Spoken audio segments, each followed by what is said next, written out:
Disclaimer, ये कहानी पूरी तरह काल्पनिक है। ये सिर्फ दर्शकों के मनोरंजन के लिए बनाई गई है। इसमें दर्शाए गए सभी पात्र, नाम, उत्पाद और घटनाएं पूरी तरह काल्पनिक है। अगर आप हमारे SK Nobel love story channel पर नए हैं, तो वीडियो को भर भर लाइक और चैनल को सब्सक्राइब करना ना भूलें। धन्यवाद। एपिसोड 66 इश्क तबाही मैडनेस। आरुष ने एक नज़र विवान के चेहरे की तरफ देखा। विवान इस वक्त काफी गुस्से में लग रहा था और उसने आसपास देखा। कॉलेज के स्टूडेंट्स एक दूसरे के साथ बात करते हुए जा रहे थे। किसी ने भी उन्हें नहीं पहचाना था, क्योंकि दोनों ने ही इस वक्त बिल्कुल कॉलेज के स्टूडेंट्स की तरह कपड़े पहने हुए थे। विवान ने एक नज़र प्यार से मन्नत की तरफ देखा और तेज कदमों से बाहर चला गया। उसने गहरी सांस लेते हुए कहा, पता नहीं सर को क्या हो गया है। 2 दिन नहीं हुए और इस लड़की के पीछे दीवाने बने घूम रहे हैं। आज तक शायद किसी को एक फूल नहीं दिया होगा, और इसके लिए फूलों के गुलदस्ते ला रहे हैं। हे भगवान, इश्क इंसान को क्या से क्या बना देता है। मतलब शैतान से सीधा आशिक। कहते हुए आरुष भी हंसते हुए बाहर आ गया। बाहर आकर विवान ने एक नज़र कॉलेज के गेट की तरफ देखा और अपनी कार के अंदर बैठ गया। आरुष भी पैसेंजर सीट पर ड्राइवर के बगल में जाकर बैठ गया। अंदर बैठते ही विवान ने बेहद डरावनी आवाज में कहा, मेरी जान के पीछे हमारे बॉडीगार्ड्स लगा दो। याद रखना, कोई भी लड़का उसके आसपास नहीं आना चाहिए, और अगर किसी ने उसके आसपास मंडराने की कोशिश की तो उसे जिंदा जला देना। विवान की बात सुनकर आरुष हैरान हो गया। उसने विवान के चेहरे की तरफ देखा, जिस पर इस वक्त बेहद सख्त एक्सप्रेशन थे। आरुष ने खुद से कहा, लगता है बॉस इनके प्यार में पूरी तरह से पागल हो चुके हैं। सोचते हुए आरुष ने कहा, जी सर, आपने जैसा कहा वैसा हो जाएगा। कोई भी लड़का मैडम के आसपास नहीं जा पाएगा। दूसरी तरफ कॉलेज के अंदर मन्नत अभी भी प्यार से दोनों फूलों के बुके को देख रही थी। ये देखकर अर्नव ने मुंह बनाते हुए कहा, अरे हो गया। कब तक इन्हें ऐसे देखोगी जैसे उनके अंदर तुम्हारा डेविल बैठा हुआ है। अर्नव की बात सुनकर आयुष्मान ने हंसते हुए कहा, कैसी बात कर रहे हो। इसका डेविल फूल थोड़ी है, इसका डेविल तो कांटा है। अरे हाँ, फूलों में लगे हुए कांटों को इसका डेविल कहोगे तो ठीक है। आई थिंक ना मन्नत, तुम्हारा डेविल फूलों का कांटा है, और तुम फूल। कितनी अच्छी जोड़ी है ना तुम दोनों की। साथ रहते हो पर एक दूसरे से पूरी तरह से अलग। आयुष्मान की बात सुनकर साक्षी ने उसे गुस्से से देखते हुए कहा, बकवास बंद करो, वरना तुम्हारा सर फोड़ देगी वह। साक्षी ने इतना कहा ही था कि मन्नत ने आयुष्मान के बालों को खींचते हुए कहा, बंदर, लंगूर, तुम्हारी हिम्मत कैसे हुई हमारे डेविल को बुरा बोलने की। उन्हें बुरा बोलने का हक सिर्फ हमें है, सिर्फ हमें। समझ आया तुम्हें। कहते हुए मन्नत जोर से आयुष्मान के बालों को खींचने लगी। आयुष्मान खुशी से चिल्लाते हुए कहने लगा, मन्नत और जोर से, मन्नत और जोर से। आयुष्मान ने गुस्से से अर्नव की तरफ देखते हुए कहा, तू दोस्त नहीं, दुश्मन है, दुश्मन। मुझे बचाने की जगह पर तू ऐसे मुझे मारने के लिए कह रहा है। आयुष्मान की बात सुनकर अर्नव ने हंसते हुए कहा, तेरी हरकतें ही ऐसी हैं ही कि तू पिटाई खाए। अच्छा, ये सब छोड़ो और क्लास के लिए चलो, वरना आज हम सब की सारी क्लास छूट जाएगी। अर्नव की बात सुनकर मन्नत ने आयुष्मान के बालों को छोड़कर फूलों के बुके की तरफ देखते हुए कहा, अगली बार से हमारे डेविल के बारे में कुछ भी बुरा मत बोलना। और रही बात इन फूलों की, तो वह कांटा भी हो तो भी हमें कोई प्रॉब्लम नहीं है, क्योंकि वह हमारे हैं। फिर मन्नत ने फूलों पर प्यार से हाथ फेरते हुए कहा, अब हम इन्हें कहाँ रखें। हम इन्हें फेंक तो नहीं सकते ना, क्लास के अंदर लेकर जा सकते हैं। हम क्या करें। मन्नत के चेहरे पर परेशानी देखकर अर्नव ने मुस्कुराते हुए कहा, इसमें इतना परेशान होने की क्या जरूरत है। इसे मेरी गाड़ी में रख देते हैं, छुट्टी के बाद तुम अपने साथ लेकर चली जाना। अर्नव की बात सुनकर मन्नत ने कहा, अच्छा आइडिया है। कुछ देर बाद मन्नत दोनों फूलों के बुके और कार्ड को लेकर अर्नव की गाड़ी में रखकर वापस आ गई थी। चारों जाकर अपनी क्लास में बैठ गए, क्योंकि कुछ ही देर में उनकी क्लास स्टार्ट होने वाली थी। वहीं दूसरी तरफ अथर्व के ऑफिस में अथर्व इस वक्त मीटिंग रूम में मौजूद था। मीटिंग रूम में इस वक्त पिन ड्रॉप साइलेंस छाया हुआ था। बस प्रोजेक्टर पर प्रेजेंटेशन की आवाज सभी के कानों में सुनाई दे रही थी। कुछ देर बाद प्रेजेंटेशन खत्म करने के बाद क्लाइंट्स ने अथर्व की तरफ देखा, जो कि चुपचाप बैठा हुआ पेपर वेट को टेबल पर घुमा रहा था। सब लोग अथर्व के जवाब का इंतजार कर रहे थे, क्योंकि डील फाइनल तो वही करने वाला था। अथर्व ने अपना चेहरा ऊपर उठकर टेढ़े तरीके से मुस्कुराते हुए कहा, प्रॉफिट मार्जिन 90 और 10% होगी। कहते हुए उसने पेपर को सामने कर दिया। अथर्व की बात सुनते ही सारे शेयर होल्डर्स हैरान परेशान हो गए। 100 में से अगर 90% प्रॉफिट मार्जिन राठौर कॉरपोरेशन रख लेगा, तो फिर बाकी लोगों को क्या मिलेगा। अथर्व ने उन सब के चेहरे के एक्सप्रेशन देखकर मुस्कुराते हुए कहा, आई थिंक आप लोगों को इसमें कोई इंटरेस्ट नहीं है, तो ठीक है। You can go now. कहते हुए अथर्व अपनी जगह से उठकर खड़ा हो गया। उसकी बात सुनते ही क्लाइंट्स ने घबराते हुए कहा, हम रेडी हैं। कहकर उन्होंने पेन उठाकर फाइल पर साइन कर दिया। अथर्व ने मुस्कुराते हुए कहा, now we are business partner. कहते हुए अथर्व तेज कदमों से बाहर चला गया। उसके बाहर जाते ही सभी ने अपने माथे पर आए पसीने की बूंद को साफ किया। अथर्व का ऑरा इतना डरावना था कि कोई उसके सामने कुछ भी बोलने की हिम्मत नहीं कर पाता था। बाहर आते ही अथर्व का मोबाइल बजने लगा। उसने मोबाइल पर फ्लैश हो रहे नाम को देखा। कॉल उठाते हुए कहा, व्हाट हैपेंड? दूसरी तरफ से किसी ने कुछ कहा, जिसे सुनते ही अथर्व की पकड़ मोबाइल पर मजबूत हो गई। उसने दांत पीसते हुए कहा, कॉलेज को अभी के अभी खाली करो। अथर्व की बात सुनते ही दूसरी तरफ से उसके आदमी ने कहा, ओके सर। कुछ देर बाद एक्सल कॉलेज में इस वक्त सबकी क्लासेस चल रही थी। मन्नत चुपचाप क्लास को अच्छे से अटेंड कर रही थी। इस वक्त प्रोफेसर राघव का लेक्चर चल रहा था। तभी पीयून ने क्लास में आकर घबराते हुए कहा, सर क्लास बंद कर दीजिए और सभी स्टूडेंट्स अभी के अभी घर के लिए निकल जाए। पीयून की बात सुनकर प्रोफेसर राघव ने हैरानी से कहा, ये तुम क्या कह रहे हो? इस तरह से अचानक से छुट्टी क्यों? आई डोंट नो सर, पर प्रिंसिपल ने कहा है कि जितनी जल्दी सभी बच्चों को घर भेज दीजिए और सभी टीचर भी घर चले जाए। किसी शेयर होल्डर का ऑर्डर है। कहते हुए पीयून वहां से चला गया।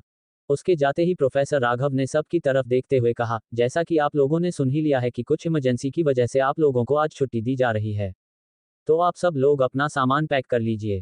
कहते हुए प्रोफेसर राघव ने एक नज़र मन्नत की तरफ देखा और वहां से बाहर चले गए। मन्नत, आयुष्मान और साक्षी कंफ्यूज होकर एक दूसरे की तरफ देखने लगे।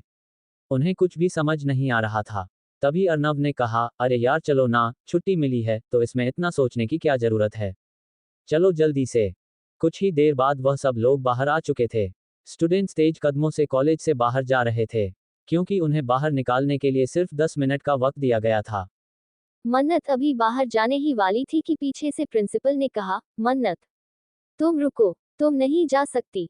प्रिंसिपल की बात सुनकर मन्नत कंफ्यूज होकर पलटकर उनकी तरफ देखने लगी। प्रिंसिपल ने मुस्कुराते हुए कहा, मुझे तुमसे कुछ इंपॉर्टेंट बात करनी है, तुम तीनों जा सकते हो। कहते हुए उन्होंने साक्षी, अर्नव और आयुष्मान को जाने का इशारा किया। उन तीनों ने कंफ्यूज होकर प्रिंसिपल की तरफ देखा। मन्नत ने आंखों के इशारे से उन्हें जाने के लिए कहा। अर्नव ने मन्नत की तरफ देखते हुए कहा, डोंट वरी, मैं उन्हें तुम्हारी गाड़ी में रखवा दूंगा। इतना कहकर वह तीनों भी वहां से चले गए। 10 मिनट के अंदर अंदर पूरा का पूरा कॉलेज खाली हो चुका था। कॉलेज में अब सिर्फ सिक्योरिटी गार्ड, प्रिंसिपल और कुछ गिने चुने प्रोफेसर ही मौजूद थे। उनके बीच में प्रोफेसर राघव भी थे। मन्नत अभी भी कंफ्यूज होकर प्रिंसिपल की तरफ देख रही थी, क्योंकि उसे रोकने के बाद प्रिंसिपल ने उसे कुछ भी नहीं कहा था। मन्नत अभी प्रिंसिपल से कुछ पूछने ही वाली थी कि तभी उसे एक साथ कई कदमों की आवाज अपनी तरफ आती हुई सुनाई दी। मन्नत ने अपना चेहरा ऊपर उठाकर देखा तो उसे सामने से अथर्व अपने बॉडीगार्ड के बीच में से चलता हुआ नजर आया। अथर्व को देखते ही मन्नत की आंखें डर और घबराहट की वजह से बड़ी हो गईं। क्योंकि अथर्व बिल्कुल भी नॉर्मल नहीं लग रहा था, उसकी आंखें बेहद डरावनी लग रही थीं। साथ ही उसके कदमों की चाल देखकर मन्नत बता सकती थी कि इस वक्त वह कितने गुस्से में है। मन्नत ने खुद से कहा, हमने क्या कर दिया? दोपहर को तो हमें फूल भेजकर मनाया था, और अब गुस्सा करने के लिए यहाँ पर आए हैं। क्या इन्होंने ही सभी स्टूडेंट्स को बाहर निकाला है? मन्नत अभी यह सब सोच ही रही थी कि तब तक अथर्व उसके पास पहुंच चुका था। अथर्व को देखते ही मन्नत ने एक बड़ी सी मुस्कुराहट के साथ कहा, हैंडसम डेविल। उसने इतना कहा ही था कि अथर्व ने मन्नत को बाजू से पकड़कर अपने करीब खींचते हुए कहा, किसने दिए तुम्हें फूल? अथर्व का सवाल सुनकर मन्नत की आंखें हैरानी से बड़ी हो गईं। वह अपनी नीली नीली आंखों से कंफ्यूज होकर अथर्व को देखने लगी। अथर्व ने मन्नत की बाजू पर अपनी पकड़ मजबूत करते हुए कहा, मैंने कहा, तुम्हें फूल किसने दिए? कहते हुए अथर्व की पकड़ और भी ज्यादा मजबूत हो गई। मन्नत ने कहा, डेविल, दर्द हो रहा है, प्लीज छोड़िए। अथर्व ने घूरकर प्रिंसिपल की तरफ देखते हुए कहा, तुम्हें इसका नतीजा भुगतना होगा। कहते हुए उसने एक झटके से मन्नत को अपनी गोद में उठा लिया और उसे लेकर तेज कदमों से वापस जाने लगा। मन्नत अभी भी हैरान थी। उसे कुछ भी समझ नहीं आ रहा था। उसने अथर्व की तरफ देखते हुए कहा, डेविल, आपको हुआ क्या है? हमने किया क्या है? आप हम पर गुस्सा क्यों कर रहे हैं? लेकिन अथर्व ने मन्नत के किसी भी सवाल का जवाब नहीं दिया। बस तेज कदमों से मन्नत को लेकर अपनी गाड़ी के अंदर बैठ गया। अंदर बैठने के बाद मन्नत ने देखा कि वह दोनों फूलों के बुके वहीं पर रखे हुए हैं। उन्हें देखते ही मन्नत ने अथर्व की तरफ देखते हुए कहा, आपने ही तो भेजे हैं ना ये, फिर आप हम पर गुस्सा क्यों कर रहे हैं? कितने प्यारे हैं। कहते हुए मन्नत ने प्यार से उन पर हाथ फेरा। अथर्व ने उसके हाथ को पकड़कर मरोड़ते हुए कहा, क्या कहा? ये मैंने तुम्हें भेजे हैं। अथर्व के इस तरह से हाथ को मरोड़ने की वजह से मन्नत को दर्द होने लगा। उसने रोते हुए कहा, डेविल, क्या हुआ है आपको? पहले आप ही हमें मनाते हो, फिर आप ही इस तरह से गुस्सा करते हो। आखिर प्रॉब्लम क्या है आपकी? मन्नत की बात सुनकर अथर्व ने गुस्से से फूलों की तरफ देखा और मन्नत को छोड़कर उन फूलों को बेदर्दी से मसलने लगा। उसने चिल्लाते हुए कहा, जिस किसी ने भी तुम्हें ये फूल भेजा है, बहुत जल्दी उसकी लाश पर लोग फूल चढ़ाएंगे। कहते हुए अथर्व ने गाड़ी से बाहर दोनों फूलों के बुके को फेंक दिया। वहीं अथर्व की बात सुनकर मन्नत हैरान और परेशान हो गई। उसने डरते हुए कहा, क्या ये आपने नहीं भेजे थे? मन्नत की बात सुनकर अथर्व ने उसके चेहरे को मजबूती से दबाते हुए कहा, क्या तुम्हें लगता है कि ये स्टूपिड हरकतें मैं करूंगा? बोलो मन्नत। कहते हुए अथर्व की पकड़ मजबूत होती जा रही थी। वहीं मन्नत की आंखों से लगातार आंसू निकल रहे थे। सबसे पहले उसे इस बात से डर लग रहा था कि कहीं अब अथर्व जिससे उसे फूल मिला है, उसके साथ कुछ गलत ना कर दे। और दूसरा उसे इस बात से दर्द हो रहा था कि अथर्व इन छोटी छोटी चीजों को जो एक दूसरे के बीच में प्यार बढ़ाती हैं, इन्हें स्टूपिड कह रहा था। मन्नत ने रोते हुए कहा, डेविल, प्लीज छोड़िए, हमें दर्द हो रहा है। मन्नत की बात सुनकर अथर्व ने दांत पीसते हुए कहा, आज तुम्हें सिर्फ दर्द होगा मन्नत। सिर्फ दर्द? तुमने किसी और के लाए फूलों को किस करने की, उन्हें छूने की हिम्मत कैसे की? बोलो मन्नत, क्या तुम्हें नहीं पता कि तुम्हें किसी और की चीजों को हाथ लगाना अलाउड नहीं है? क्या तुम्हें नहीं पता कि मैं ऐसा कुछ नहीं कर सकता? बोलो मन्नत। कहते हुए अथर्व की पकड़ उस पर मजबूत होती जा रही थी। वहीं मन्नत अथर्व के इस तरह से पकड़ने की वजह से जोर जोर से रो रही थी। उसने रोते हुए कहा, डेविल, प्लीज हमें माफ कर दीजिए। हमें नहीं पता था कि ये हमें किसी और ने भेजे हैं, वरना हम कभी भी नहीं टच करते। हम सच कह रहे हैं डेविल, प्लीज छोड़िए, हमें दर्द हो रहा है। मन्नत को इस वक्त बहुत दर्द हो रहा था, अपने दिल में भी और अपनी बॉडी में भी। अथर्व की पकड़ मन्नत पर ढीली होने की जगह पर मजबूत होती जा रही थी। उसने दांत पीसते हुए कहा, तुम्हें इतनी आसानी से कैसे छोड़ सकता हूं मन्नत? गलती की है तो सजा भी तो मिलेगी, और इस बार सजा बेइंतहा होगी, ताकि अगली बार से तुम गलती करने के बारे में सोच भी ना सको। एपिसोड 67 वाइल्ड अर्थवर इट्स हर्टिंग। अथर्व की बात सुनकर मन्नत ऑफिस जोर जोर से रोने लगी। उसने रोते हुए कहा, डेविल, प्लीज हमें माफ कर दीजिए, इसमें हमारी कोई गलती नहीं है। हमें नहीं पता कि वह फूल हमें किसने भेजे थे। हमें लेटर पढ़कर सबसे पहले आपका ख्याल आया, इसलिए हमने उसे अच्छे से रख लिया। प्लीज डेविल, छोड़िए हमें, दर्द हो रहा है। मन्नत की बात सुनकर अथर्व ने झटके से मन्नत को छोड़ दिया। मन्नत सिर के बल गाड़ी की पिछली सीट पर गिर गई। इस वक्त गाड़ी सुकून मेंशन की तरफ जा रही थी। पिछली सीट और ड्राइविंग सीट के बीच का मेटल पार्टीशन था, जिस वजह से ड्राइवर ना ही मन्नत की आवाज सुन सकता था, ना ही उन दोनों को देख सकता था। मन्नत ने अपना चेहरा ऊपर उठाकर देखा, तो अथर्व भी हद से डरावनी तरीके से उसे ही देख रहा था। अथर्व की डरावनी आंखें देखकर मन्नत को ऐसा लग रहा था जैसे किसी ने उसके ऊपर बर्फ से भरा ठंडा पानी डाल दिया हो। मन्नत ने डरते हुए कहा, डेविल प्लीज, हमने कुछ नहीं किया। मन्नत की बात सुनकर अथर्व ने मुस्कुराते हुए कहा, तुमने कुछ नहीं किया। कल तुम मुझे बिना बताए मेरे मेंशन को छोड़कर अपने पेरेंट्स के घर चली गईं, जबकि तुम्हें पता है कि मुझे ये सब बिल्कुल पसंद नहीं है। और जब मैं तुम्हें लेने के लिए आया तो तुमने मेरे साथ आने से साफ साफ मना कर दिया। ये थी तुम्हारी पहली गलती। कहते हुए अथर्व ने मन्नत के होठों को अपने अंगूठे से रगड़ना शुरू कर दिया। मन्नत ने रोते हुए कहा, हम आपसे गुस्सा थे, आप हमें बिना बताए छोड़कर चले गए थे। मन्नत की बात सुनकर अथर्व ने मन्नत के बालों को पकड़कर उसका चेहरा ऊपर करते हुए कहा, क्या कहा? तुम मुझसे नाराज थी क्योंकि मैं तुम्हें छोड़कर चला गया था? क्या मैं किसी लड़की के साथ गया था, यू इडियट? क्या अब मैं तुम्हारे लिए काम करना छोड़ दूं? क्या अब मैं ऑफिस भी नहीं जा सकता? कहते हुए अथर्व की पकड़ मन्नत के बालों पर मजबूत होती जा रही थी। वही अथर्व की बात सुनकर मन्नत की आंखों से पानी की तरह आंसू निकल रहे थे। उसने रोते हुए कहा, हमने ऐसा तो नहीं कहा, पर आप हमें उठा सकते थे, और अगर हमें उठाया नहीं तो आप हमें मैसेज कर सकते थे कि मैं जा रहा हूं। आपने कुछ नहीं किया। क्या आपकी नज़र में मेरी कोई वैल्यू नहीं है? मन्नत की बात सुनकर अथर्व ने उसके बालों पर अपनी पकड़ मजबूत करते हुए कहा, तुम अच्छे से जानती हो कि मेरी लाइफ में तुम्हारी क्या वैल्यू है और क्या नहीं। तो फिर तुम मुझे ये बकवास सवाल क्यों पूछ रही हो? जवाब दो। कहते हुए अथर्व ने मन्नत का चेहरा अपने सामने कर लिया। मन्नत ने रोते हुए अपना चेहरा दूसरी तरफ करते हुए कहा, हमें आपके किसी सवाल का जवाब नहीं देना है, क्योंकि आप हमारा जवाब डिजर्व नहीं करते। हम कोई कठपुतली नहीं हैं जिसे आप अपनी मर्जी से चलाएंगे। जो गलती हमने की ही नहीं, आप उसके लिए हमारे साथ इस तरह से बर्ताव कर रहे हैं। हमें सपना तो नहीं आएगा ना कि वह फूल आपने नहीं भेजे थे। और रही बात स्टूपिडिटी की, तो इसे स्टूपिडिटी नहीं, प्यार कहते हैं। एक दूसरे को खुश करने के लिए छोटी छोटी चीजें काफी होती हैं। पर आप ये सब नहीं समझ सकते, क्योंकि आपके लिए तो हम बस आपका खिलौना है ना, जिसके साथ आपको खेलना है ना। मन्नत की बात सुनकर अथर्व की पकड़ उसके बालों पर और मजबूत हो गई। मन्नत की आंखों से आंसू निकल रहे थे, पर वह गुस्से से अथर्व की आंखों को घूर रही थी। अथर्व ने अजीब तरह से मन्नत की तरफ देखते हुए कहा, बहुत बोलने लगी हो तुम। तुम्हें पता है ना, मुझे मेरे सामने बोलने वाले लोग पसंद नहीं हैं। अब तुम्हें इसकी भी पनिशमेंट मिलेगी। अथर्व की बात सुनकर मन्नत ने चिल्लाते हुए कहा, पनिशमेंट? क्या जान ले लीजिए मेरी, तभी आपको सुकून मिलेगा। यही तो चाहते हैं ना कि मैं तड़प तड़प कर मर जाऊं। मन्नत की बात सुनते ही अथर्व ने गुस्से से उसकी गर्दन को दबाते हुए कहा, क्या कहा तुमने? अथर्व के इस तरह से गर्दन दबाने की वजह से मन्नत को सांस लेने में दिक्कत हो रही थी। उसने अपने दोनों हाथों से अथर्व के हाथ को अपनी गर्दन से हटाने की कोशिश की, पर अथर्व की पकड़ काफी ज्यादा मजबूत थी। मन्नत की आंखें धीरे धीरे लाल हो रही थी। अथर्व ने उसकी गर्दन को और मजबूती से दबाते हुए कहा, कितनी बार कहा है कि तुम्हारे मुंह से मरने की बात नहीं निकलनी चाहिए, पर लगता है कि तुम मेरी बातों को टालना अच्छे से जानने लगी हो। कहते हुए अथर्व ने झटके से मन्नत की गर्दन को छोड़ दिया। मन्नत सीट पर दोबारा गिर गई और रोते हुए अथर्व को देखने लगी। उसने रोते हुए कहा, हमें आपके साथ नहीं रहना। आप बहुत बुरे हैं, बहुत ज्यादा बुरे। आप किसी का साथ डिजर्व नहीं करते। आप अकेले रहना डिजर्व करते हैं। चले जाइए जहां से आए थे। दोबारा हमें अपनी शक्ल मत दिखाना। कहते हुए मन्नत और जोर जोर से रोने लगी। अथर्व ने गुस्से से मन्नत की तरफ देखा, तभी ड्राइवर ने गाड़ी रोक दी। गाड़ी के रुकते ही अथर्व ने एक नज़र मन्नत की तरफ देखा और दरवाजा खोलकर बाहर आ गया। उसे इस तरह से बाहर जाते हुए देखकर मन्नत और जोर जोर से रोने लगी। तभी दूसरी तरफ से अथर्व ने दरवाजा खोलकर मन्नत को झटके से बाहर निकालकर अपने कंधे पर उठा लिया। मन्नत ने अथर्व के कंधे पर मारते हुए कहा, छोड़ो हमें।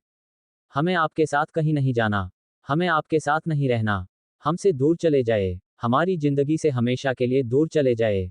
कहते हुए मन्नत अपनी पूरी ताकत लगाकर अपने छोटे छोटे हाथों से अथर्व की पीठ पर मुक्के मार रही थी। पर अथर्व पर मन्नत के मारने का कोई असर नहीं हो रहा था। वह मन्नत को लेकर तेज कदमों से सुकून मैंशन के अंदर जा रहा था। कुछ ही देर में अथर्व मन्नत को लेकर सेकंड फ्लोर पर आ गया। उसने अपनी लात से दरवाजा खोला और अंदर आ गया।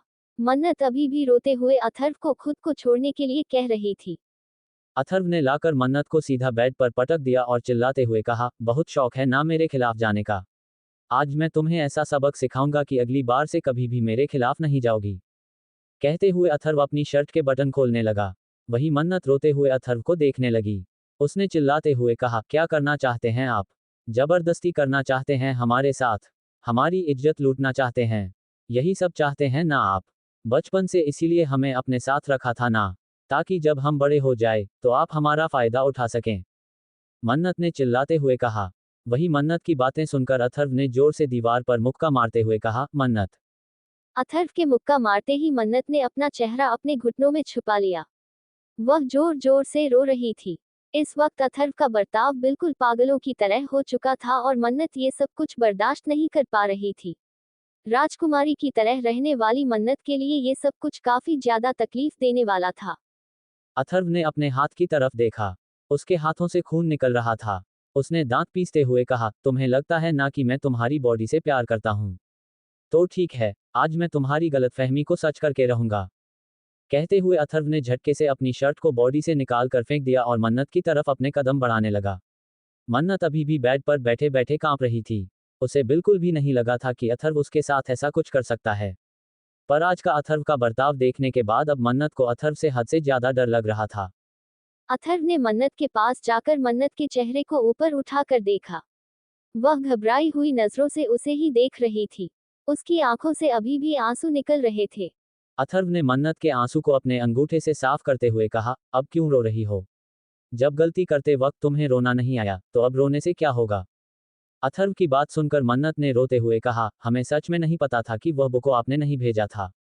मन्नत की बातें सुनकर अथर्व ने उसके बालों को ऊपर करके उसकी आंखों में आंखें डालकर देखा और कहा, क्या तुम्हें मेरी हैंडराइटिंग नहीं पता है? अथर्व की बात सुनकर मन्नत चुप हो गई, क्योंकि उसे अथर्व की हैंडराइटिंग अच्छे से पता थी और लेटर में जो हैंडराइटिंग थी वह पूरी तरह से अलग थी। मन्नत का झुका हुआ चेहरा देखकर अथर्व ने दांत पीसते हुए कहा, जवाब दो, क्या तुम्हें मेरी हैंडराइटिंग नहीं पता है? क्या तुम्हें नहीं पता है कि जब भी मैं कुछ भेजता हूँ उस पर एक अलग सिंबल होता है? क्या मैंने तुम्हें इसके बारे में पहले नहीं बताया था? बोलो मन्नत। कहते हुए अथर्व की पकड़ मन्नत के बालों पर मजबूत हो गई। मन्नत ने रोते हुए अथर्व की तरफ देखते हुए कहा, हम जानते हैं, पर हमें लगा कि वह आपने ही भेजे होंगे, क्योंकि हम आपसे गुस्सा थे और आपने गलती की थी। मन्नत की बात सुनकर अथर्व ने अजीब तरह से मुस्कुराते हुए कहा, ओह रियली, मेरी गलती थी। तुम यहाँ से मुझे छोड़कर गई और गलती मेरी थी। तुमने किसी और के गिफ्ट को न सिर्फ एक्सेप्ट किया, बल्कि उसके गिफ्ट को तुम चूम रही थी। क्या ये भी मेरी गलती थी? कहते हुए अथर्व की पकड़ मन्नत पर मजबूत होती जा रही थी। मन्नत ने रोते हुए कहा, आई एम सॉरी ना। हमने जानबूझकर नहीं किया। पर फिर भी हमें आपके साथ नहीं रहना। आप बहुत ज्यादा बुरे हो, बहुत ज्यादा। बिना किसी गलती के हमेशा हमें पनिशमेंट देते हो। इसलिए हम आपसे दूर जाना चाहते हैं। इतनी दूर की जहां पर आप कभी भी हमारे पास ना आ सको, कभी भी नहीं। हम बहुत खुश थे आपके जाने के बाद और अब आपके वापस आने के बाद हमारी लाइफ पूरी तरह से खराब हो चुकी है। प्लीज, वापस चले जाए। जहां जाना है चली जाए। बस हमारी लाइफ से दूर चले जाए। हमें खुलकर जीने दीजिए। आपके आसपास होने से हमें ऐसा लगता है जैसे हम सांस नहीं ले पा रहे हैं। मन्नत ने दर्द भरी आवाज में अथर्व से कहा। मन्नत की बातें सुनकर अथर्व का गुस्सा लगातार बढ़ता जा रहा था। अथर्व ने मन्नत की तरफ देखते हुए कहा, अच्छा, तुम्हें मेरा खुद के पास आना पसंद नहीं है ना मन्नत? कहते हुए अथर्व की पकड़ मन्नत के चेहरे पर मजबूत हो गई। मन्नत ने रोते हुए कहा, नहीं पसंद। हमें आपका हमारे पास आना, आपका छूना कुछ भी नहीं पसंद। कहते हुए मन्नत रो रही थी। भले ही वह ये सब कुछ कह रही थी, पर उसका दिल जानता था कि वह इस वक्त गुस्से में ये सब कुछ कह रही है। मन्नत की बातें सुनकर अथर्व ने अजीब तरह से मुस्कुराते हुए कहा, तुम्हें मेरा छूना पसंद नहीं है, पर तुम्हें सिर्फ छूने का हक मेरा है। कहते हुए उसने झटके से मन्नत को गोद में उठाया और उसे लेकर बाथरूम में जाने लगा। मन्नत चिल्लाते हुए कहने लगी, छोड़ दीजिए हमें। हमें आपके साथ कहीं नहीं जाना। हमें वापस अपने घर जाना है। हमें आपसे दूर जाना है, हमेशा हमेशा के लिए। हम आपकी शक्ल भी नहीं देखना चाहते। हम आपसे नफरत करते हैं। मन्नत लगातार रोते हुए अथर्व से कुछ ना कुछ बोल रही थी। मन्नत की बातें सुनकर अथर्व का दिमाग पूरी तरह से खराब हो चुका था। अथर्व ने लाकर मन्नत को सीधा बाथटब में पटक दिया और दांत पीसते हुए कहा, तुम्हें मेरा छूना नहीं पसंद, पर मैं ही तुम्हें छूता रहूंगा। तुम्हें मेरा तुम्हारे पास आना पसंद नहीं है, पर तुम्हारे पास हमेशा मैं ही आऊंगा। कहते हुए अथर्व मन्नत की तरफ अपने कदम बढ़ाने लगा। मन्नत रोते हुए अथर्व को देख रही थी। अथर्व ने मन्नत के पास आकर झटके से उसकी ड्रेस को फाड़कर उसकी बॉडी से अलग कर दिया। मन्नत ने रोते हुए कहा, आपको हमारी बॉडी से ही प्यार है ना? तो कीजिए, जो करना है कीजिए, पर हमारा इस्तेमाल करने के बाद हमें छोड़ दीजिएगा। मन्नत की बात सुनकर अथर्व ने उसकी गर्दन को मजबूती से पकड़ते हुए कहा, बकवास बंद करो, वरना अभी के अभी तुम्हारी जान ले लूंगा। अथर्व की बात सुनकर मन्नत ने रोते हुए कहा, आप कुछ और कर ही क्या सकते हैं? हमारी जान लेंगे ना? ले लीजिए, हम वैसे भी मरना चाहते हैं, क्योंकि अब हमसे ये तकलीफ और बर्दाश्त नहीं होती। कहते हुए वह जोर जोर से रोने लगी। अथर्व ने उसे देखा और उसे रगड़ रगड़ कर साफ करने लगा। अथर्व ने मन्नत के होठों की तरफ देखकर उन्हें अपने अंगूठे से रगड़ते हुए कहा, इन्हीं होठों से तुमने उसके फूलों को छुआ था ना? तुम्हारी हिम्मत कैसे हुई? कहते हुए अथर्व मन्नत के होठों पर रगड़ने लगा। मन्नत ने रोते हुए कहा, प्लीज, मत कीजिए, हमें दर्द हो रहा है।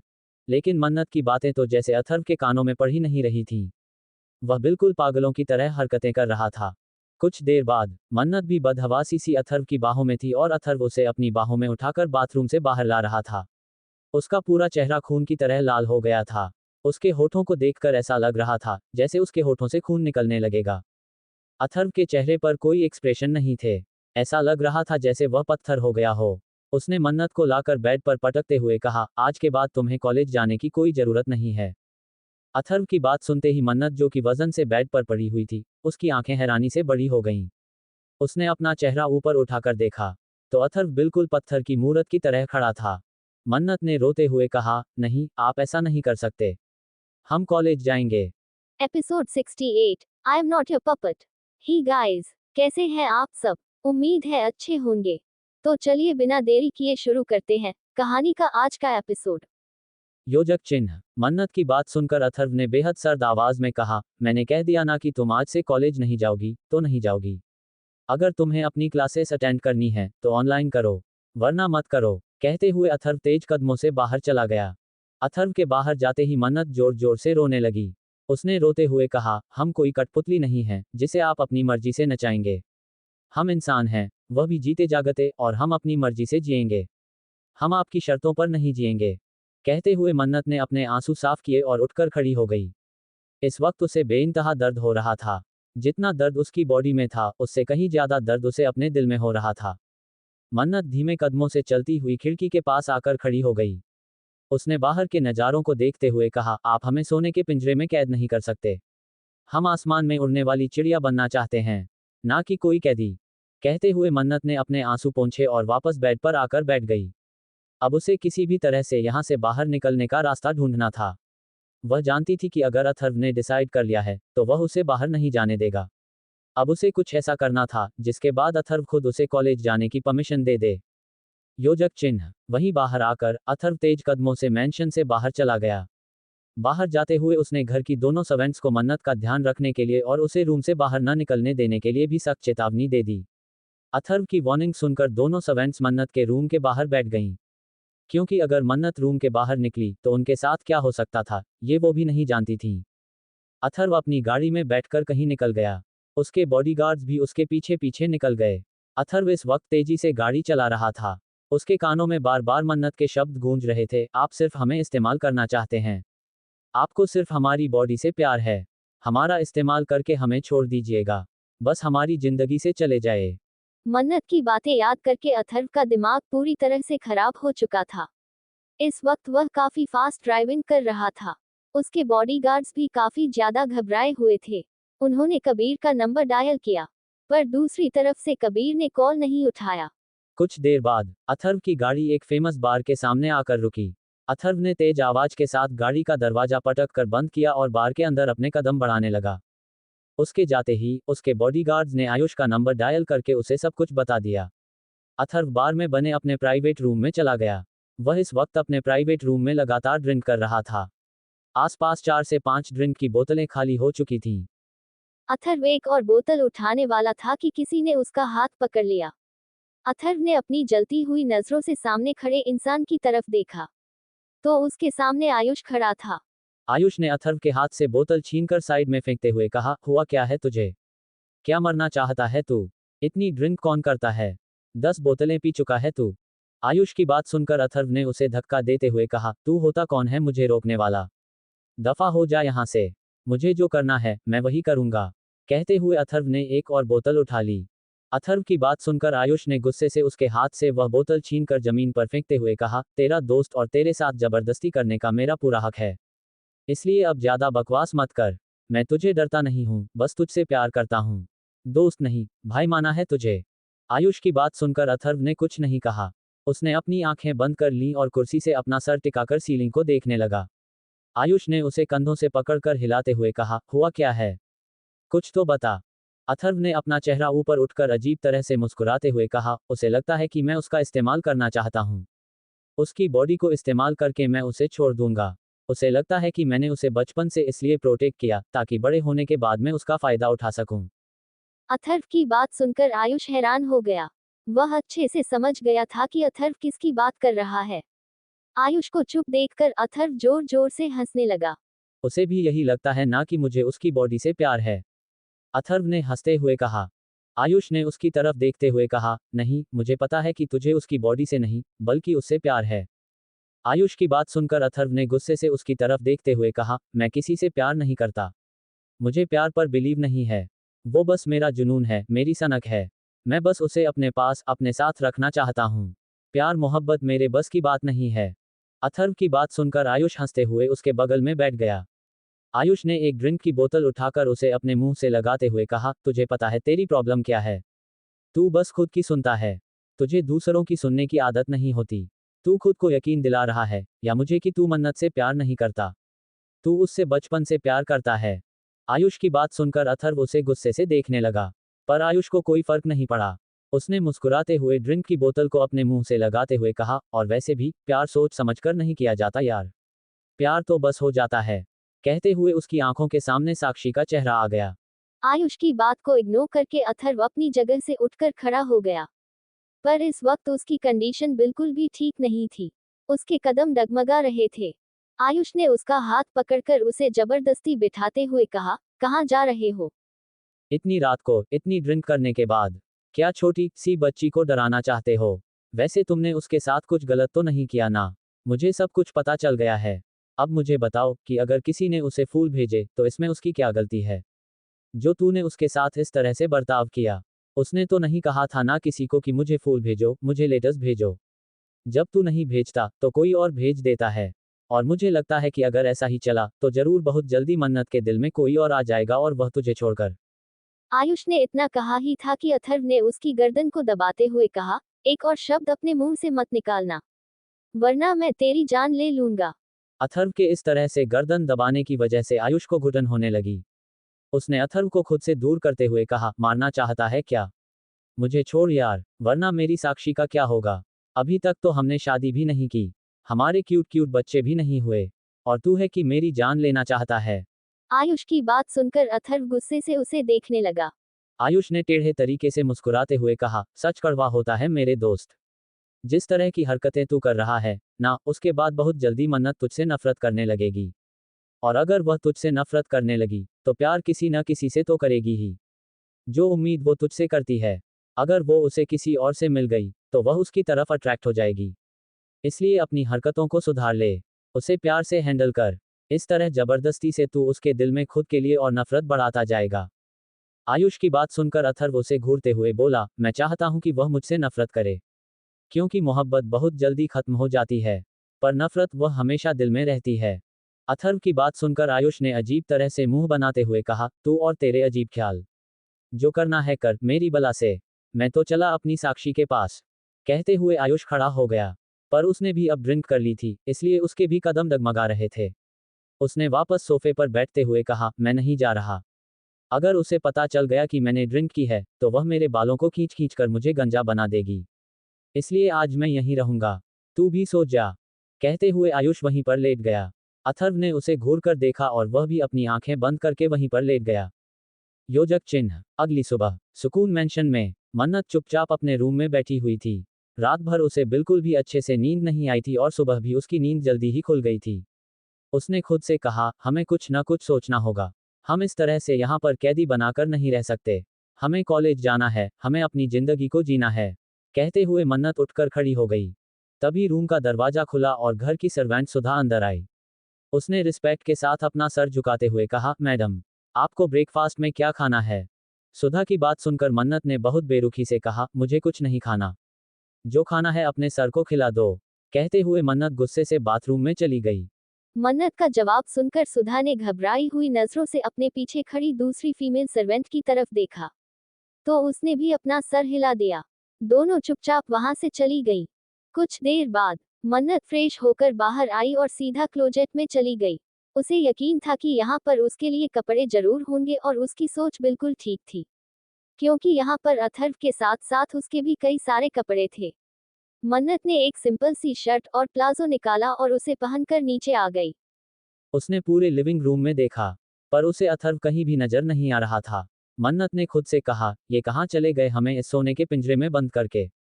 मन्नत यह सब सोच ही रही थी कि तभी उसे लिविंग रूम से किसी के जूते की आवाज सुनाई दी।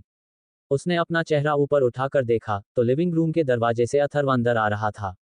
उसने कल रात के ही कपड़े पहने हुए थे जो कि थोड़े उथल पुथल हो गए थे। उसके बाल भी बिखरे हुए नजर आ रहे थे। मन्नत ने खुद से कहा, इसका मतलब ये रात भर बाहर थे। मन्नत अभी अपनी जगह पर खड़ी ही थी कि तभी उसने देखा कि अथर्व उसी की तरफ देख रहा है।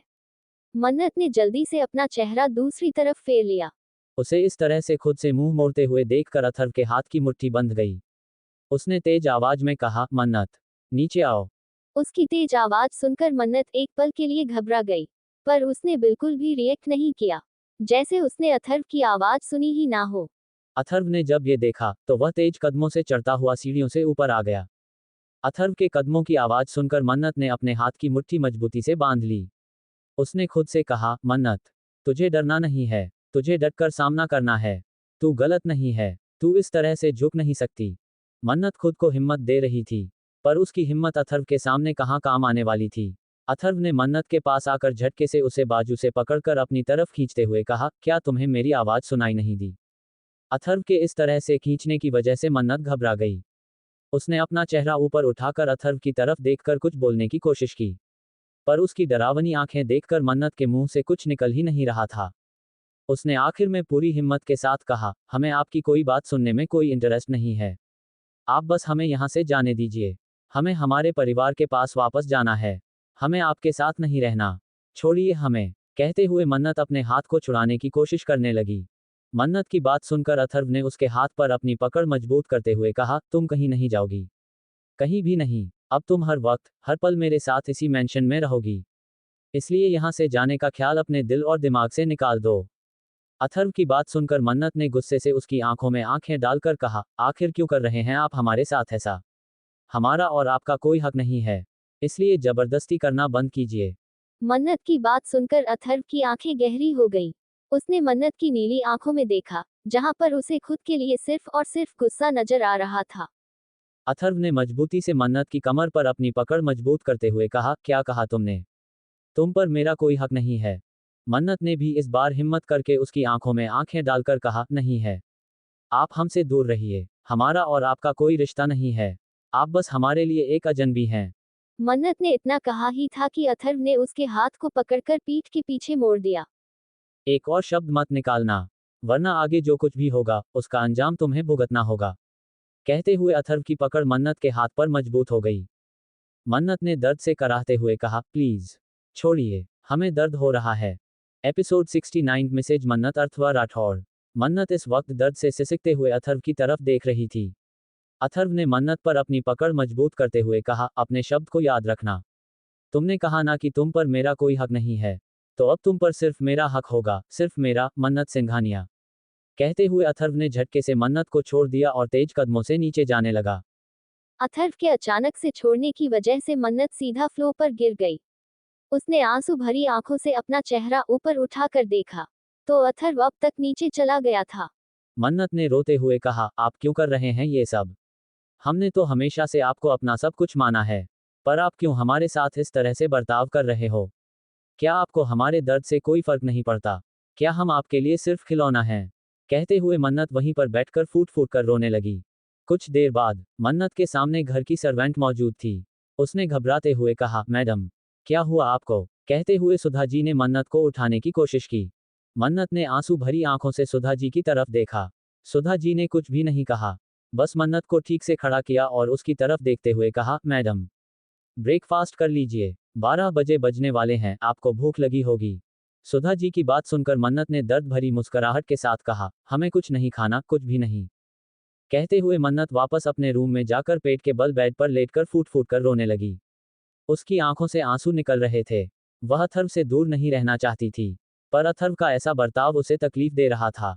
उसने पिछले 6 सालों से अथर्व के वापस आने का बेसब्री से इंतजार किया था, पर अब जब अथर्व वापस आ गया था, तो वह उसे सिर्फ तकलीफ दे रहा था, सिर्फ दर्द दे रहा था, जो कि मन्नत की बर्दाश्त से बाहर था। रोते रोते मन्नत कब सो गई उसे इस बात का एहसास ही नहीं हुआ। दोपहर को भूख के कारण पेट में दर्द होने की वजह से मन्नत उठकर बैठ गई। उसने अपने पेट को पकड़ते हुए कहा, हमें तो भूख लगी है। कहते हुए मन्नत पूरे रूम को देखने लगी। उसे याद आया कि सुबह गुस्से में उसने ही ब्रेकफास्ट करने से मना कर दिया था। मन्नत ने खुद से कहा, हम डेविल की वजह से भूखे क्यों रहेंगे? हमें भूख लगी है, हम खाना खाएंगे।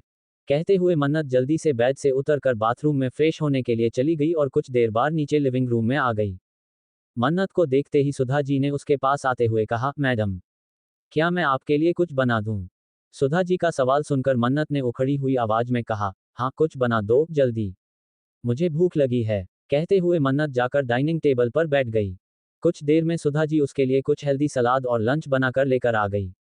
मन्नत को ये सब खाना तो नहीं था, पर भूख की वजह से उसने चुपचाप सब कुछ खा लिया और वापस अपने रूम में जाकर बेड पर लेट गई। आज उसे ऐसा लग रहा था जैसे सच में वह कैदी बन चुकी है। उसकी लाइफ कितनी अच्छी थी, वह अपनी मर्जी से जहां चाहे वहां जा सकती थी, अपने दोस्तों के साथ मस्ती कर सकती थी, अपने कॉलेज में मस्ती कर सकती थी। पर अब वह 4 दीवारों के बीच में कैद थी। उसने आंसू भरी आंखों से सीलिंग की तरफ देखते हुए कहा, आखिर कब तक? कब तक आप हमारे साथ यह सब कुछ करोगे? हम आपको अपने आगे झुकाकर ही रहेंगे। आपको हमें हमारी आज़ादी वापस लौटानी ही होगी। कहते हुए मन्नत अपनी खाली आंखों से सीलिंग को देखने लगी। शाम का वक्त, मन्नत के दरवाजे पर सुधा जी की आवाज सुनाई दी। उन्होंने कहा, मैडम, प्लीज दरवाजा खोलिए, हमें अंदर आना है। सुधा जी की आवाज सुनकर मन्नत उठकर बैठ गई और उसने दरवाजा खोल दिया। दरवाजा खोलते ही सामने सुधा जी के साथ उसे दो लड़कियां नजर आईं, जो कि दिखने में काफी खूबसूरत थीं। मन्नत कंफ्यूज होकर उन दोनों को देखने लगी। वो दोनों जल्दी से अंदर आ गईं। उन्होंने मन्नत की तरफ देखते हुए कहा, आप तो बहुत खूबसूरत हैं। हमें तो ज्यादा मेहनत करने की जरूरत ही नहीं है। उन दोनों लड़कियों की बात सुनकर मन्नत कंफ्यूज हो गई। तभी सुधा जी ने मन्नत की तरफ देखते हुए कहा, मैडम, ये दोनों आपका मेकअप करने के लिए आए हैं। सुधा जी की बात सुनकर मन्नत ने हैरानी से कहा, मेकअप? और वह क्यों? मन्नत के सवाल पर उनमें से एक मेकअप आर्टिस्ट ने मुस्कुराते हुए कहा, मैडम, ये तो आपके लिए सरप्राइज है। बस सर ने हमें आपको जल्दी से रेडी करने के लिए कहा है। अगर हमें 5 मिनट की भी देर हुई तो सर हमें छोड़ेंगे नहीं। इसलिए प्लीज मैडम, आपको जो सवाल पूछना है बाद में पूछ लीजिए। ये हमारी जिंदगी का सवाल है। मन्नत ने मेकअप आर्टिस्ट की तरफ देखा, जो काफी ज्यादा डरी हुई लग रही थी। उसने ज्यादा कुछ नहीं कहा और चुपचाप जाकर ड्रेसिंग टेबल के सामने बैठ गई। डिजाइनर ने मन्नत के सामने एक खूबसूरत सा लहंगा रखते हुए कहा, मैडम, आप इसे पहन लीजिए। मन्नत ने जैसे ही लहंगा देखा, उसकी आंखें हैरानी से बड़ी हो गईं। लहंगा काफी हद तक ब्राइडल लहंगे की तरह लग रहा था। मन्नत ने हैरानी से कहा, ये सब कुछ क्या है? और तुम लोग मुझे इस तरह से रेडी क्यों करना चाहते हो? मन्नत के सवाल पर सुधा जी ने कहा, मैडम, प्लीज जल्दी कीजिए। अगर इन दोनों ने थोड़ी सी भी देर कर दी तो सर पता नहीं इनके साथ क्या करेंगे। आप अपने सवाल बाद में पूछ लीजिएगा, उनकी जिंदगी बचा लीजिए। बस थोड़ी देर शांत रह जाए, मैडम। सुधा जी की बात सुनकर और उन दोनों के चेहरे देखकर मन्नत चुपचाप लहंगा पहनने के लिए बाथरूम में चली गई। कुछ देर बाद मन्नत बाहर आई। उसने इस वक्त ब्लाउज और लहंगा पहना हुआ था। वह हद से ज्यादा खूबसूरत लग रही थी। मन्नत को देखते ही डिजाइनर ने मुस्कुराते हुए कहा, ये तो आपके लिए ही बना है, मैडम। आपके पहनने के बाद ऐसा लग रहा है जैसे इसमें जान आ गई हो। डिजाइनर की बात सुनकर मन्नत ने कुछ नहीं कहा। वह काफी ज्यादा कंफ्यूज थी, उसे कुछ भी समझ नहीं आ रहा था। मेकअप आर्टिस्ट ने कहा, मैडम, जल्दी बैठ जाइए, मुझे आपका मेकअप करना शुरू करना है। उसके बाद आपकी हेयर स्टाइल बनाने में भी टाइम लगेगा। मन्नत चुपचाप जाकर ड्रेसिंग टेबल के सामने बैठ गई। मेकअप आर्टिस्ट ने जल्दी जल्दी उसके बालों को खोलकर उसका मेकअप करना और हेयर स्टाइल बनाना शुरू कर दिया। आधे घंटे के अंदर अंदर उन्होंने मन्नत को तैयार कर दिया था। सुधा जी ने मन्नत की तरफ देखते हुए कहा, मैडम, आप कितनी खूबसूरत हैं। हमने आज से पहले किसी को इतना खूबसूरत लगते हुए नहीं देखा। सुधा जी की बात सुनकर मन्नत के चेहरे पर कोई एक्सप्रेशन नहीं आया। उसके चेहरे पर अभी भी दर्द नजर आ रहा था। मेकअप आर्टिस्ट ने मुस्कुराते हुए कहा, आज मैंने अपनी लाइफ में किसी को इतना सुंदर दिखते हुए नहीं देखा। हमें पूरा यकीन है कि हमारे काम से सर पक्का खुश हो जाएंगे। उन्होंने इतना कहा ही था कि उनका मोबाइल वाइब्रेट होने लगा। मोबाइल की आवाज सुनकर मेकअप आर्टिस्ट ने घबराते हुए कॉल उठाया। दूसरी तरफ से उन्हें किसी की डरावनी आवाज सुनाई दी, क्या वह रेडी हो चुकी है? इस आवाज को सुनते ही मेकअप आर्टिस्ट ने घबराते हुए कहा, जी सर, हमने उन्हें रेडी कर दिया है। मेकअप आर्टिस्ट को इस तरह से घबराते हुए देखकर मन्नत समझ गई थी कि जरूर अथर्व का ही कॉल होगा। उसने मेकअप आर्टिस्ट के हाथ से मोबाइल छीनकर चिल्लाते हुए कहा, डेविल, ये सब कुछ क्या हो रहा है? आप ये सब कुछ क्यों कर रहे हैं? हमें यहाँ से जाने दीजिए। तो आप हमारे साथ यह सब कुछ क्यों कर रहे हैं? ये सब क्या है? प्लीज हमें कुछ बताइए वरना हम पागल हो जाएंगे। मन्नत की बात सुनकर दूसरी तरफ से अथर्व ने अजीब सी आवाज में कहा, तुम्हें जितना कहा जाए उतना करो। वो दोनों तुम्हें जहां लेकर आएंगी वहां आ जाओ, वरना मुझसे बुरा कोई नहीं होगा और तुम्हारा कोई अपना भगवान के पास होगा। कहते हुए अथर्व ने कॉल काट दिया। अथर्व की बात सुनते ही मन्नत के कदम डगमगाने लगे। वह नीचे गिरती इससे पहले ही सुधा जी ने उसे संभालते हुए कहा, मैडम, संभालिए खुद को। सुधा जी की आवाज सुनकर मन्नत की आंखों में आंसू आ गए। उसे यकीन नहीं हो रहा था कि अथर्व उसे इस तरह से धमकी दे सकता है। उसके पास अथर्व की बात मानने के अलावा कोई और ऑप्शन नहीं था। मेकअप आर्टिस्ट ने जब मन्नत को रोते हुए देखा, उसने घबराते हुए अपने दोनों हाथ जोड़ते हुए कहा, मैडम, प्लीज रोना बंद कीजिए। आपका मेकअप खराब हो जाएगा और अगर आपका मेकअप खराब हुआ तो सर पता नहीं मेरे साथ क्या करेंगे। मन्नत इस वक्त इतनी बेबस थी कि वह रो भी नहीं सकती थी, क्योंकि वह अपनी वजह से किसी की जान जाते हुए नहीं देख सकती थी। अथर्व का पागलपन मन्नत अच्छे से जानती थी। उसने अपने आंसू साफ करके गहरी सांस लेते हुए कहा, ठीक है, जहां जाना है चलो। मैं और इंतजार नहीं कर सकती। मन्नत की बात सुनकर मेकअप आर्टिस्ट और डिजाइनर ने अपना सर हिलाया। कुछ देर बाद मन्नत एक लग्जरियस कार में बैठी हुई थी। वह खिड़की से बाहर देख रही थी। इस वक्त दोपहर के 2 o'clock बज रहे थे।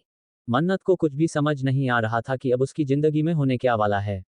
वह बस एक सुकून भरी जिंदगी अपने डेविल के साथ जीना चाहती थी, पर जब से उसके डेविल वापस आए थे उसकी जिंदगी में सुकून तो रहा ही नहीं था।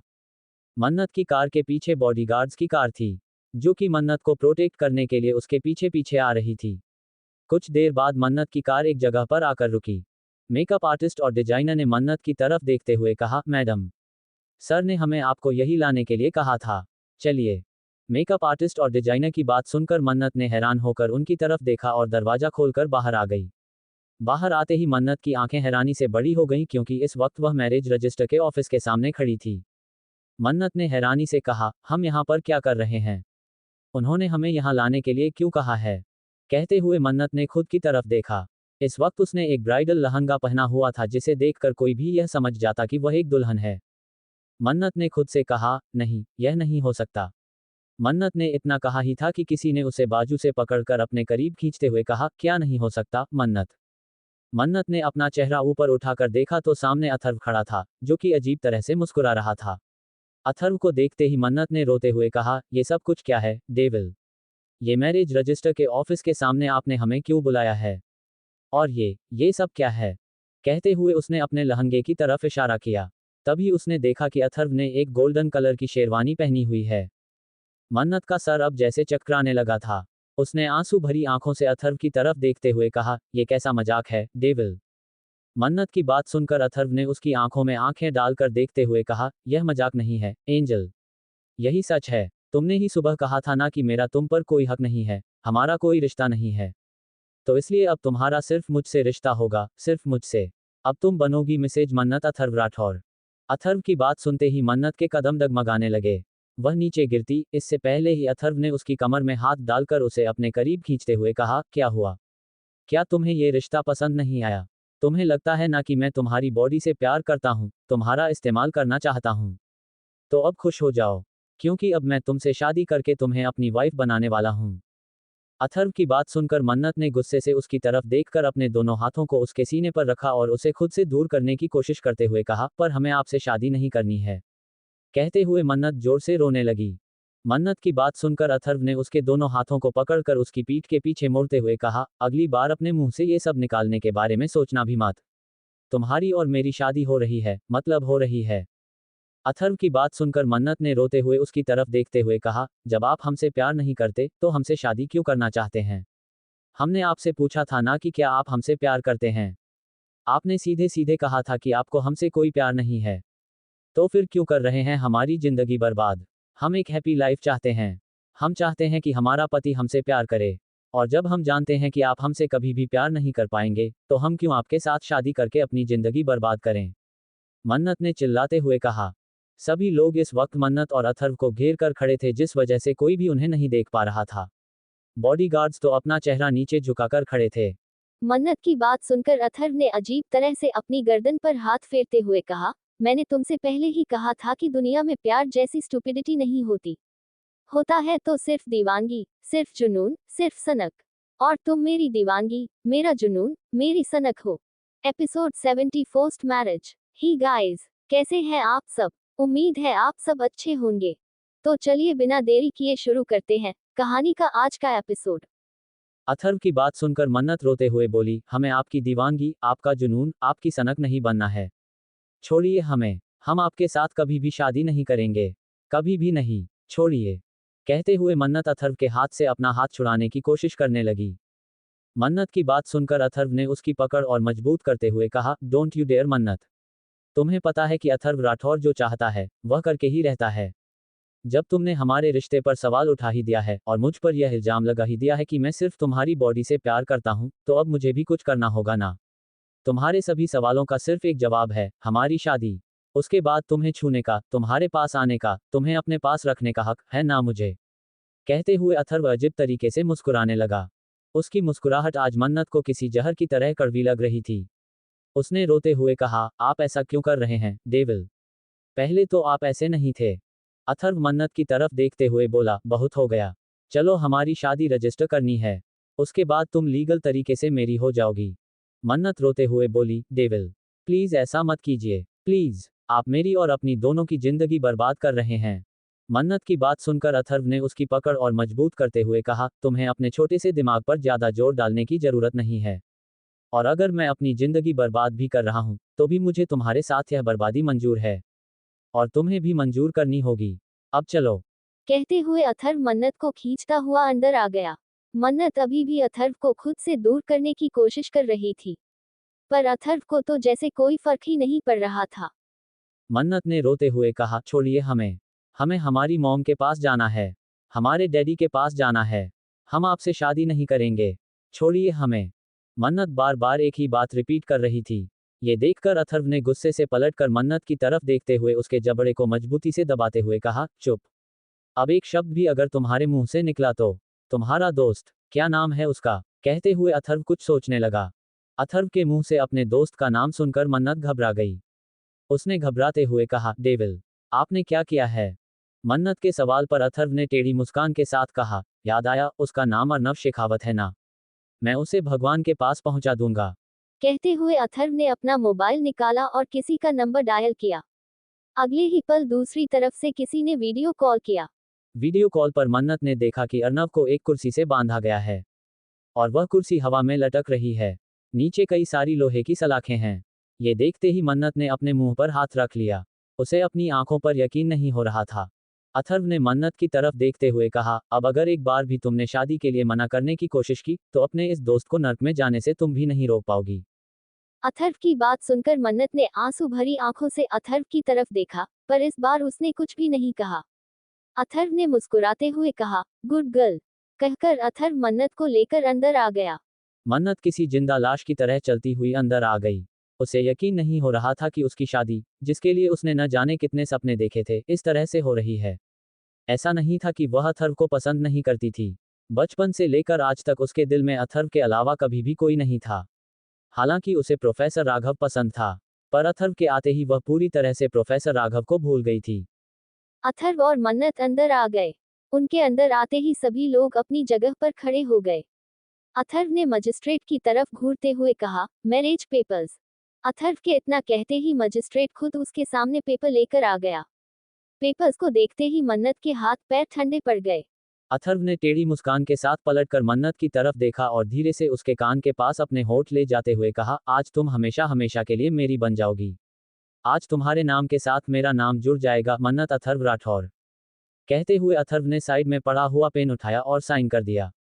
अथर्व के साइन करते ही मन्नत के हाथ पैर और भी ठंडे पड़ गए, क्योंकि अब उसे साइन करना था। अथर्व ने पलटकर मन्नत के हाथ में पेन देते हुए कहा, ये लो मन्नत। मन्नत ने अथर्व की तरफ आंसू भरी आंखों से देखकर अपने सिर को ना में हिलाया। ये देखते ही अथर्व की आंखें ठंडी हो गईं। उसकी ठंडी आंखें देखकर मन्नत ने कांपते हाथों से पेन को अपने हाथ में लिया और आंसू भरी आंखों से मैरिज पेपर्स को देखने लगी। उसके सभी सपने, जो उसने अपनी शादी के लिए देखे थे, आज पूरी तरह से टूट चुके थे। मन्नत ने धीरे से झुककर साइन करने के लिए पेन की नोक साइन की जगह पर रखी, पर उसकी हिम्मत नहीं हो पा रही थी कि वह साइन कर सके। अथर्व ने दांत पीसते हुए कहा, साइन करो मन्नत। अथर्व की आवाज सुनकर मन्नत ने जल्दी से अपने आंसू साफ किए और साइन कर दिए। मन्नत के साइन करते ही उसकी एक आंसू की बूंद मैरिज पेपर्स के ऊपर गिर गई। इसी के साथ सभी लोगों ने तालियां बजाना शुरू कर दिया। अथर्व ने मन्नत को झटके से कमर से पकड़कर अपने करीब खींचते हुए कहा, अब तुम आधिकारिक रूप से मेरी हो गई हो। अथर्व की बात सुनकर मन्नत ने आंसू भरी आंखों से अपना चेहरा ऊपर उठाकर अथर्व की तरफ देखा। अथर्व ने उसकी आंखों पर अपने होंठ रखते हुए कहा, डोंट क्राई मन्नत। आज हमारी शादी हुई है और शादी के बाद मुस्कुराना चाहिए, रोना नहीं। मन्नत ने कुछ भी नहीं कहा। वह बस अपनी आंखें मजबूती से बंद करके अथर्व की बाहों में इस तरह से खड़ी रही। अथर्व ने एक नज़र सभी की तरफ देखा और अपने पीछे खड़े अपने असिस्टेंट अमन की तरफ देखते हुए कहा, पेपर संभाल के रखो। कहते हुए अथर्व ने एक झटके से मन्नत को अपनी गोद में उठा लिया और उसे लेकर ऑफिस से बाहर आ गया। इस वक्त दोपहर के 3 बजे बज रहे थे। मन्नत चुपचाप किसी जिंदा लाश की तरह अथर्व की गोद में थी। अथर्व ने मन्नत के चेहरे की तरफ देखते हुए कहा, तुम क्यों ऐसे चुप हो मन्नत? कुछ तो बोलो, हमारी शादी हुई है, आज तुम हमेशा हमेशा के लिए मेरी हो चुकी हो। अथर्व की बात सुनकर मन्नत ने अपनी खाली आंखों से उसकी तरफ देखा और कुछ भी नहीं कहा। ना ही उसने अथर्व की गोद से छूटने की कोशिश की। कुछ देर बाद इस वक्त अथर्व मन्नत को अपनी गोद में लेकर गाड़ी में बैठा हुआ था। मन्नत चुपचाप उसके सीने पर अपना सिर रखकर अपनी खाली आंखों से खिड़की से बाहर देख रही थी। अथर्व बस मन्नत के चेहरे को ही देख रहा था।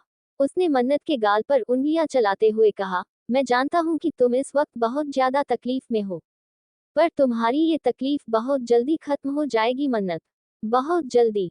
मन्नत ने अभी भी कुछ नहीं कहा। करीब आधे घंटे के बाद उनकी गाड़ी पहाड़ी वाले मंदिर के सामने आकर रुकी।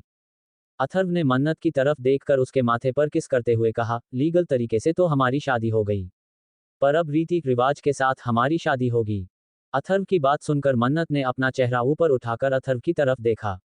अथर्व ने झटके से उसे अपनी गोद में उठा लिया और उसे उसी तरह से गोद में लेकर सीढ़ियां चढ़ने लगा। मन्नत अभी भी चुपचाप उसकी गोद में बैठी हुई थी। मैरिज पेपर्स पर साइन करने के बाद से उसने अपने मुंह से एक लफ्ज भी नहीं निकाला था।